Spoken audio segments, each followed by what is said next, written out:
Garfield, your book of the month. I recommend the international bestseller, The World Without Us by Alan Wiseman. Yankee.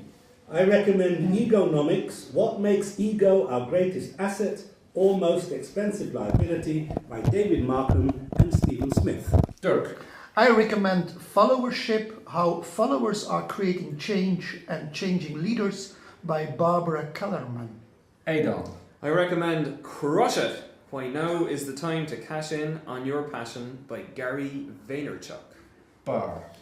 I recommend Business Heroes by Sandy Dunlop.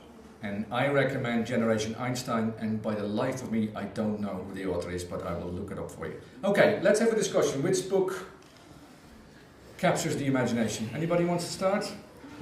I don't mind starting because for the last few weeks I've been in preparation for a new program that I'm running with some people. I've tried to immerse myself in materials and learning tools that would help people engage in this phenomenon of social media and how to make it work for their businesses. And that's how I found the famous Gary V and Crush It and everything else. And in that context, I was very interested in this concept of followership from Dirk's book, and to see if that had any extra value for people who are actually trying to create a following, rather than trying to understand how they follow themselves. So that for me has piqued my interest, but that's just because that's the context I'm in. Okay. Generation Einstein didn't sort of pique your interest at all? It absolutely did, but the whole it not being an English thing kind of made my... And you thought that you'd understand the Web 2.0 and social networking and media by reading a book about it. How quaint. Very good. Well said. Well said. Yankee, you're good. Well said. I also have to say that with so many people talking about and writing about and spouting about leadership, I was very intrigued at the whole concept of followership. One of the books that we looked at not too many months ago was called Clever, and it's about what do you do with your clevers. Clevers are the very few people in your organization who account for a huge disproportionate amount of the value of the organization. And I sort of see some connection there, because Clever, the book, the two professors from London, they say that unless you are smart about the way you engage your clevers, either they'll walk or they will remain stumm and they'll stop being clever and you won't have the added value. So the art of following a leader in the business sense, not in the political sense, seems to me a very interesting balance that I'd be very interested in looking at. Again, I don't know what will emerge from it, but the concept appeals to me. Now, not to say that Generation Einstein is not a very timely concept, because I've been looking at Generation X, Generation Y, the Boomers, and Generation Z, because I've been reading a lot about it, and the problem of how do you, which again is connected with the clever as well, how do you manage all these people in an organization in a way that is meaningful? You say one thing, you say something, and then 4 different groups of people take it differently because of their age and because of where they're coming from.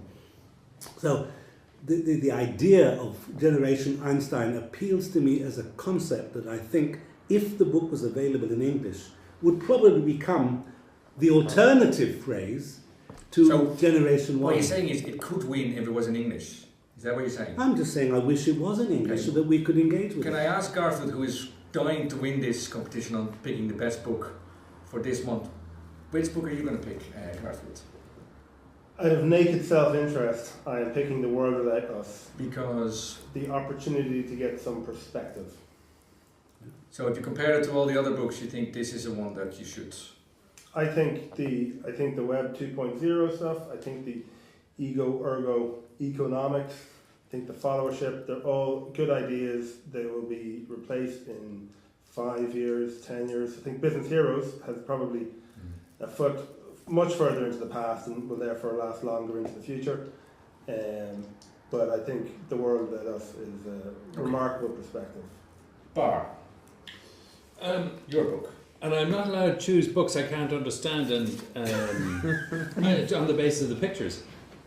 No, No. because this is an audio file, so people can't see the pictures you're looking at. But why don't you try to describe it? Just look at this. I mean, it's fantastic. It's a simple item, and yet it's something very beautiful altogether. No, it's not. Are you looking at this? As you go, why don't you just, while you sort of try to find that picture, talk to us about the book you're picking. Well, I'd like to pick. And this one is not even put forward, but hey, it's a book. Here's a picture. Look, beautiful. It's A level. a spirit level. okay, very good. All it is a bubble, right? But a bubble. I don't know what the Dutch is saying over here. I think a chapter on a spirit level belongs in the book on creativity, isn't it? It's one of Heaney's. So you're not answering the question, is that what you're saying? That's true. No, I am. And that's by way of preliminary kind of remarks. Okay, so Okay. the book you're picking is... No, the book I'm picking actually is, The World Without Us. Okay. Because, I'll tell you why. I think one of the things that's happening at the moment is we're getting off on speed, not the drug, but the rate of change is one of the dangerous cliches around, and the issue of sustainability is coming at us in a very, very pragmatic sort of a way from the universe around us, and I think we resist certain thoughts that book is trying to address. And we may be built to resist them, I don't know, but we have filters. And one of the signs of the filtering going on is that our discussion will always be full of nearer term, shorter term considerations.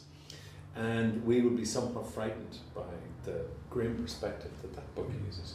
So my hunch is, not having read it, is that actually presenting that kind of perspective can dislodge some very interesting thoughts about the world around us and about our behaviour. That's very challenging, really, really challenging, and is a direct counter-agent to this extraordinary investment we have in the next big thing, bigger, better, faster, better washing powder. You know, we're incredibly involved in near-term rat racing, you know. So I like the kind of thinking. Okay, very good. Yeah. I go first, and then Dirk, you can finish short, Dirk. So I think I'm sort of torn between followership and The World Without Us. Followership, because I think there's a whole trend in sort of the collective mind, the individual mind, how crowds behave. And I think it's the beginning of a sort of an analysis of how all that thing actually works. I think it's probably linked to marketing, etc., etc. So it's an interesting. But I have to admit that, particularly after listening to Barry, that talking about perspective, particularly in the sort of the current situation when we're talking about crisis, that everything is relevant, and that The World Without Us should just give some kind of context of maybe not taking ourselves too serious. So I picked The World Without Us. Dirk. Yeah, it's an easy choice. I'll go for economics because it goes into something which is intriguing me, and it's the process of decision making and how we're constantly fooled by the decisions we're making and think we make the right decisions. And the more you know, the more you tend to fall into a trap of paralysis, which is not where you want to go into, which is the reason why you try to keep things simple, but maybe the truth is more complex than it looks like. So I'll go for that one. Okay, I think we have a tie now, do we? We have 3 on... No, actually we have a winner, because there's 2 on followership. One more. But there's definitely... how many are for followership? 2. And there's 3 on Garfield's book. Which is Garfield? The international bestseller, The World Without Us, by Alan Wiseman. Very good. And I was going to vote for that book as well, just because it deserves it. Thank you very much.